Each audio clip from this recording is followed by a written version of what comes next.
All right, so get this. We are diving deep into Nigeria's judiciary today. Ooh, sounds intense. It is. It is. You guys wanted the real The deal. inside scoop. Yeah. And we found some seriously thought-provoking stuff. It's this article from Restore Nigeria News. Okay. And it covers this, like, public discourse on ethics and the law.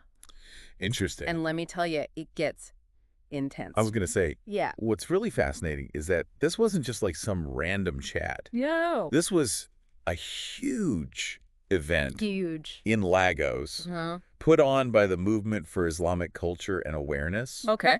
And there were some really big names there, like Big names. from the Nigerian legal scene. So yeah. it was a big deal. We're talking the Chief Justice of Nigeria was there, Wow. a former Lagos governor, Okay. and a ton of top legal minds. So when concerns about the judiciary come up Right. in a setting like that, Exactly. it's serious. It's serious business. Yeah. And two really respected figures did not hold back at all. Oh, tell me. Former Emir Sanusi II Okay. and legal expert Professor Ajayi. All right. Both of them basically said Hmm. that the judiciary is the second most corrupt sector in Nigeria. Wow. Heavy stuff, That's a big statement. especially coming from people like that. Yeah, for sure. But what I thought was really interesting was how Sanusi used this family analogy Oh, to make his point. I like analogies. It Yeah. can be really helpful. He said that even one bad apple can ruin the whole bunch. Oh, I see where he's going with this. Yeah. That's a really vivid image. It is. And it makes you think about Makes you think. the effects of corruption The ripple effect. on the whole system. It's not just individual cases. Right. It's about the whole system. Losing its credibility. Losing credibility. Wow. Yeah. And you think about the weight of that Yeah. on each judge, Knowing Yeah. that their actions can have such a big impact. on how people view the entire legal system. The whole thing. Yeah. And to really drive home the point, Okay. he even quoted Sanusi directly. Oh, what did he say? He said, "In every profession similar to a large family, there are many virtuous members, but it only takes one or two misbehaving individuals to damage the entire family standing. Wow. Much of the negative perception surrounding the judiciary is tied to a very small fraction of judges. Yeah. However, the reality is that there is a significant challenge ahead. Ultimately, we must all strive to restore the judiciary's reputation. I see. If there are any bad judges, they must be removed. Right. We need to ensure that the number of ineffective judges is reduced to zero." It's a powerful statement. Really is. It's a stark reminder Yeah. that even a small number A small number of corrupt judges can have a huge impact. and lead to this Right. loss of trust. In the whole system. Yeah. But then Sanusi takes it even further. Oh, He brings in this idea Huh. of divine judgment. Oh, wow. Like, he's urging judges to remember Yeah. that they'll answer to... Ultimately, for that the- any court. Exactly. Wow. And he even asks them, Okay. who will be your advocate before God? That's intense. It's a powerful reminder It is. that for a lot of people, Right. justice isn't just this legal concept. Yeah. It's tied up with their faith Yeah. and their beliefs. Definitely. So it adds another dimension It does. to this whole idea of judicial accountability. You're talking about moral responsibility. Exactly. Wow. It makes you consider the ethical implications Absolutely. of their decisions. Yeah. But it wasn't just Sanusi who was raising concerns. Oh, really? No. Who else? Professor Ajayi, Okay. he was focusing on a different aspect, Interesting. but it's equally troubling. Okay. I'm curious. Contradictory rulings Within the judiciary. within the judiciary, yeah. Interesting. So, like, Different courts giving different judgments on the same issue. on the same issues. Yeah. Yeah, that does happen. He used a very specific example. I'd love to hear it. Election disputes Hey, in Rivers State.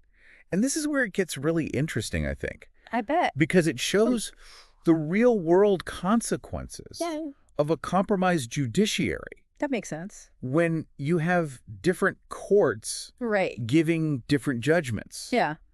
What does that say about the rule of law? I mean, it undermines the whole concept of justice, right? It really does. It creates uncertainty, Uncertainty, chaos. because people don't know They don't know what to expect what to expect from the legal system. Yeah. And this is where Ajayi brings in data Oh, interesting. from the United Nations Okay. that backs up this idea Uh-huh. that the judiciary is actually Yeah. perceived as the second most corrupt sector in Nigeria. So it's not just like perception. Right. There's data. There's data to support it. Yeah. Wow. But then what makes it even more disturbing is how he contrasts this with Nigeria's legal history. Yeah. Apparently, the Nigerian judiciary used to be super respected. Internationally, even setting precedents that courts in other countries would use. That's pretty remarkable. It's crazy to think that a system that was once so respected, so influential and inspirational, is now facing these serious allegations. It's almost tragic. Yeah. Really emphasizes the need for change. For urgent reform. Yeah. And that seems to be the common thread between Sanusi and Ajayi. What is it? They both believe that the change needs to come from within the judiciary itself. Interesting. It's not about outside forces. Right. It's about the judges upholding their oaths and their ethical responsibilities. Ethical responsibility. It's about internal accountability. Exactly. That's a big challenge. It is. But also a really important one. It is a really important one. It's interesting to think about these calls for reform and how they connect to Nigeria's history. Yeah. Like Professor Ajayi mentioned, how respected Nigerian rulings used to be internationally, even serving as precedents in other countries. It's true. So what happened? That's the million-dollar question. Like, what caused that shift? It's tough to pinpoint one single cause. Yeah. It's more like a gradual decline. Yeah, like a slow erosion of trust. Okay. And there's so many factors involved. Right. You've got colonial legacies. Okay. Political instability. Right. And then systemic corruption on top of that. It's like a perfect storm. Pretty much. So it's not a quick fix. No. It's not like just replacing a broken part. Right. This is more like revitalizing a whole ecosystem. Exactly. And that's where Sanusi's point about judges upholding their oaths becomes so powerful. It's like he's saying, we're at a turning point. A crossroads. And you, the judges, have the power to change things. To change the course of this institution. It's a huge responsibility. Massive. They're not just interpreting laws. No. They're shaping the whole very fabric of justice in Nigeria. And Ajayi's point was contradictory rulings just adds to the urgency. It shows. It's not just about individual judges being correct. Right. It's about inconsistencies in the system. And how the law is applied erodes trust in the whole system. To kind of illustrate that, could you explain a little bit about how the court structure in Nigeria might be contributing to these contradictory rulings? Yeah, like how does that work? Well, so Nigeria, like many other countries, has a multi-tiered court system. So there are different levels. Exactly. You've got lower courts, then you've got appeal courts. Right. And then at the top, you have the Supreme Court.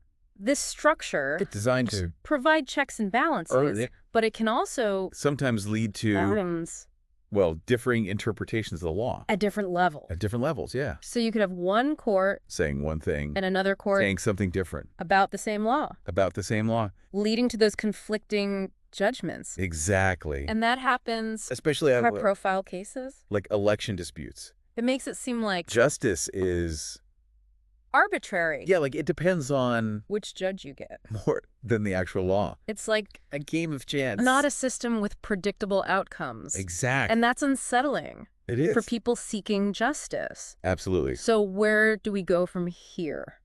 That's the question. Like, how do we even start tackling this huge challenge? They both said, Sanusi and Ajayi, they both said reform needs to come from within.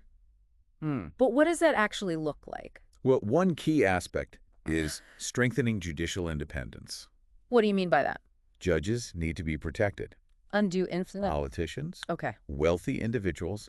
Even pressure from within the judiciary. So that means ensuring things like secure tenure for judges. Right. Adequate compensation. Right. And a transparent process. Right. Appointments and promotions. It's about creating an environment where judges can make decisions, the law and their conscience. Exactly. Without fear of reprisal. Or external pressures. But even with a more independent judiciary, there's still the issue of accountability. How do we ensure that judges who act unethically or held responsible? That's where oversight mechanisms come in. What kind? We need a strong, independent judicial complaints commission. With a clear process investigating allegations of misconduct. And this commission It can't just be symbolic. Yeah. It needs real power. Like the power to investigate, recommend sanctions. Okay. Even remove judges from office. If necessary. If necessary, yeah. Transparency and accountability. They're crucial. Yeah? For rebuilding trust. People need to see that. The system is fair. Yeah. And that there are consequences for wrongdoing for those who abuse their power. And I think another thing that's important. What's that? Is ongoing ethical training. For judges. For judges, yeah. Yeah, I agree. You can't just assume that they understand these principles of impartiality. Or like those need to be reinforced throughout their career. They need to be reminded of the weight of their decisions and the impact they have on people's lives. It's like continuing education. But for ethics, exactly. It's keeping those principles front and center. Yeah. So they're not just words. They're guideposts. For their actions. And it's not just about outright corruption. It's also about helping judges recognize their own biases. And strive to be as fair and impartial as possible. Which brings us back to Sanusi's point. About answering to a higher power. It's about reminding judges that their role isn't just a job. It's a public service. Yeah. Deep moral and ethical dimensions. It's about serving justice. Not personal gain. Or external pressures. So we've talked about judicial independence, accountability, ethical training. Are there any other strategies that stand out to you? From what we've read. What really struck me is that reform isn't just about rules and regulation. Right. It's about a shift in mindset. It's about cultivating a culture of integrity. Both within the judiciary and within society as a whole. So it's about creating an environment where ethical behavior is not just expected, but encouraged. It needs to become the norm. Not the exception. Exactly. Achieving that is a huge task. Massive. But, as Sanusi and Ajayi said, it's essential for Nigeria's future. This has been such a great discussion. It has. And I feel like we've only scratched the surface. Well, it's a complex issue. But before we move on, what stood out to you the most? What really resonated with me is the idea that reform isn't just about top-down solutions. It's about empowering individual judges to be agents of change. Like to take ownership. Of their role in upholding justice. It's recognizing that while systemic change is crucial, it ultimately comes down to individual choices. And actions. Exactly. Each judge making a conscious decision. To uphold their oath. And serve justice. And that's what makes me hopeful. Me too. It's a reminder that change is possible. Yeah. But it starts with each person. Taking responsibility. And trying to make a difference. So as we wrap up this part of our deep dive, we want to leave you with one final thought. To ponder. If reform needs to come from within, what role can public pressure play? In pushing for change. How can we as citizens contribute to creating an environment integrity and accountability flourish? That's a good question. It is. Something to think about. As we move on to the final part of our deep dive, where we'll explore some strategies for achieving meaningful and lasting reform. Stay tuned. The conversation continues. Okay, so we're back for the final part of our deep dive into Nigeria's judiciary. And we've talked about a lot. A lot of heavy stuff. Corruption, contradictory rulings. Loss of public trust. Shit's a tough picture. It is. But both Sanusi and Ajayi seem to believe they do that change is possible. And that's what we want to focus on now. What can actually be done? They both say that reform needs to come from within. From within the judiciary. But that doesn't mean that the rest of us are off the hook. Right. This is where public pressure and advocacy come in. So we can create an environment where integrity isn't just an ideal. It's the expectation. The expectation, So it's like a two-pronged approach. Right. Judges stepping up internally. Yeah. But also citizens. Holding them accountable. From the outside. So what does that look like? In practice. Like practically what can be done? Well, think of it like a spotlight. You've got civil society organizations, legal professionals, even everyday citizens. They can monitor court proceedings, report corruption, and advocate for stronger ethical guidelines. So the more eyes on the system, the less room there is for shady dealing. For things to go wrong. It's like they say sunlight is the best disinfectant. But it's not just about catching the bad guys. Right. It's also about supporting the judges who are doing the right thing. So highlighting their work. Showcasing their integrity. To inspire others? To follow suit. Like a ripple effect. Remember what Sanusi said? About even a small number? Corrupt judges tainting the system. Well, the opposite can be true, too. Oh, that's a good point. A few ethical judges can have a positive ripple effect. Exactly. So let's talk about what we can actually do as individuals to contribute to this change. I think the first step is awareness. Okay. Educate yourself. About the issues. Understand how complex it is. Right. And then talk about it. Share this deep dive. With your friends and family. Get people thinking about it. Because it's easy to think of this as an abstract problem. Yeah. But a corrupt judiciary impacts everyone. It erodes trust. Fuels inequality. Denies people access to justice. It's foundational. To a healthy society. It really is. So once you're aware, there are so many ways to get involved. Like what? You can support organizations that are fighting for judicial reform. Okay. Donate your time or money. Hold your leaders accountable. It's a collective effort.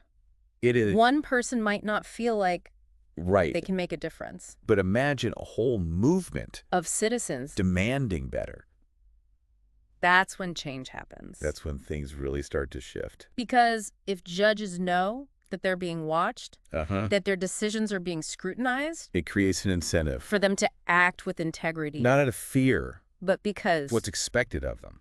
So to wrap up this deep dive, it's not about despair. Right. It's about action. Recognizing the problems, but also embracing the possibility of a better future. A future where Nigeria's judiciary is truly a beacon of justice and integrity. And each of us has a role to play in making that happen. Thanks for joining us on this journey. Keep learning. Keep questioning. And keep pushing. For that better world. Until next time, stay curious.